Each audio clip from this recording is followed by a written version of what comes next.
Shane Steinkraus here. Welcome back to another installment of my 3D printed Iron Man helmets display, the Iron Legion bookcase full of Iron Man helmets project I've been working on for months now, and it's going to be done soon.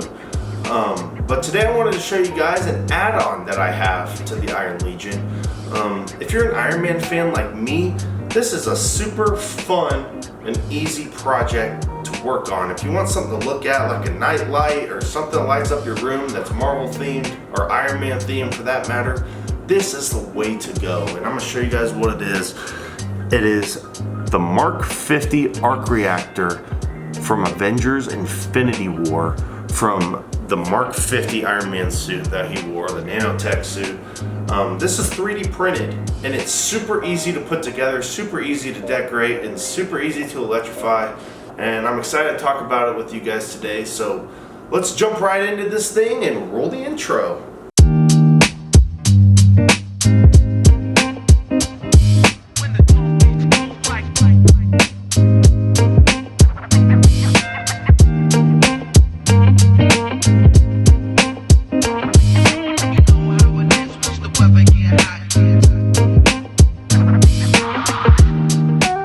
Now, if you're real and made it past the intro, you're gonna get to see this thing lit up in 3, 2, 1.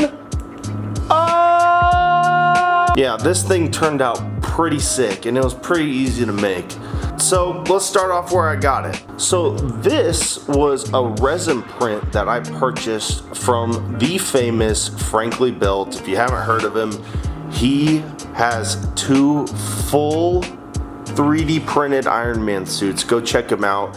I learned all my tips and tricks from him, and he's the one that inspired me to work on this type of stuff. So check out Frankly Built and his Etsy shop. I will be posting a link in the description so you can go check it out. I don't know if he has these on his Etsy shop, but if you message him on Instagram, I'm sure if you asked him, he would be proud to sell you one of these. Now, obviously, I didn't buy this from him finished. I bought it raw, so he just sent me the pieces to this. This is about, I would say, 2 pieces that came with the print. So you got this outer protective shielding as one piece, and then you got this whole back piece as another. And so it comes out exactly like this. It was basically just printed in black and white, and then I just took it and ran with it. Surprisingly, you do not need to sand it. I did not sand a single thing on this. It was already printed perfectly. No layer lines, no nothing. I didn't even worry about sanding it at all. So if you get one of these, I wouldn't even bother trying to sand it. You don't really need to, except for maybe the center if you're not putting a light back there. But this is a plastic piece that I'll talk about in a few minutes, but behind here is just the rest of the print, and it's just black. So he also threw in a couple magnets, as you can see. So if and there's an extra piece that comes with it. It's a little triangle.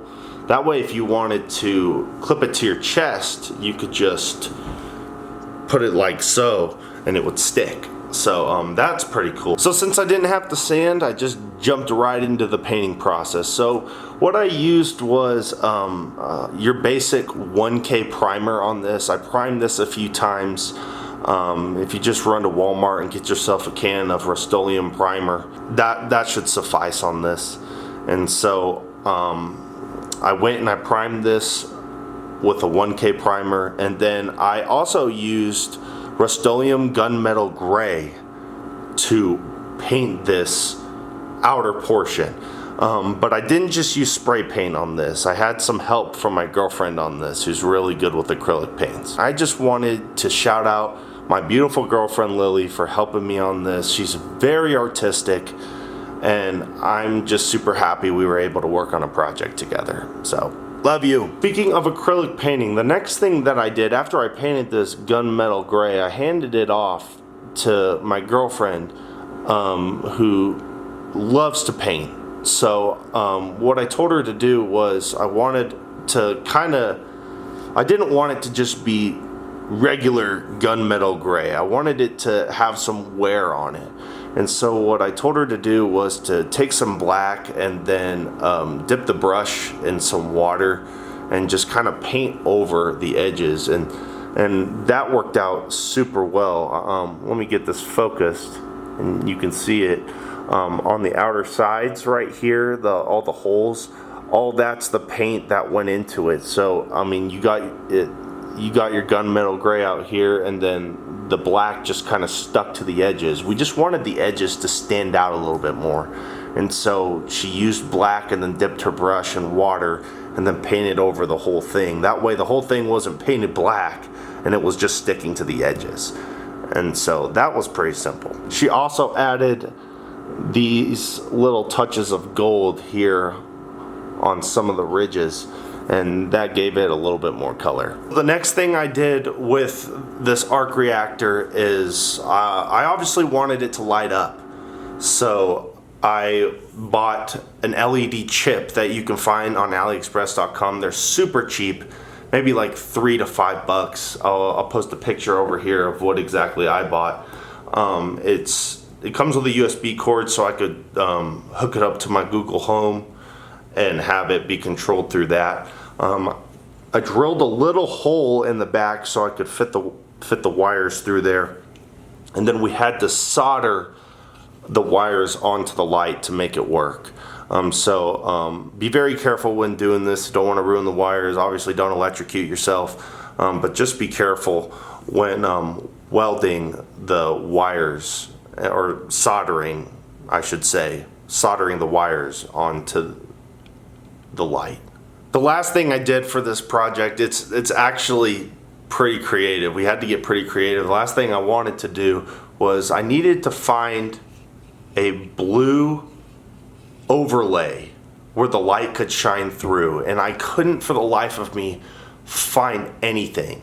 And then Scotty Boy, the guy that helps me out with all the helmets, he came up with the idea of he just pulled out this blue tub that the light would shine through, and we took the pieces before gluing them on, and we traced the shape of the arc reactor on the plastic blue tub, and we cut out the plastic out of that tub, and then we just glued it over the top of the LED bulb, and so it looks pretty good. I mean, when you talk about having to be creative, I mean, that looks pretty freaking good.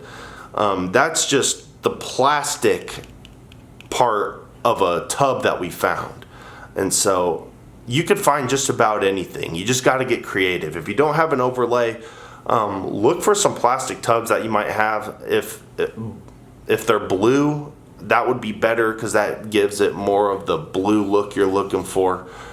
But yeah, that was a pretty funny yet creative side of this project. So yeah, guys, it was all pretty simple.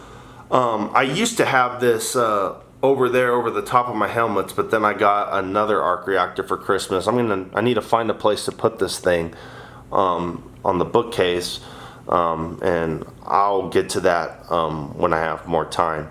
But yeah, this was a pretty simple and easy project. Whoa, this thing is messing with my lighting. Okay. So yeah, this was a pretty easy and simple project. If you're looking for something simple to work on that's not going to take you very much time, I highly recommend looking into this. That way you have something cool in your room, and it looks pretty legit. And it's Iron Man. Who don't love Iron Man? Well guys, that's my 3D printed Mark 50 arc reactor. If you guys found this video helpful, if you enjoyed it, leave a like, comment, and subscribe to the channel. I got more content to show you guys coming soon. 4 more helmets. I got 4 more helmets in the works that are going to be in that bookcase before you know it. And I'm going to be recording every step of the way. I got more content coming for you. Thank you guys so much for watching. I hope you guys have a great rest of the day.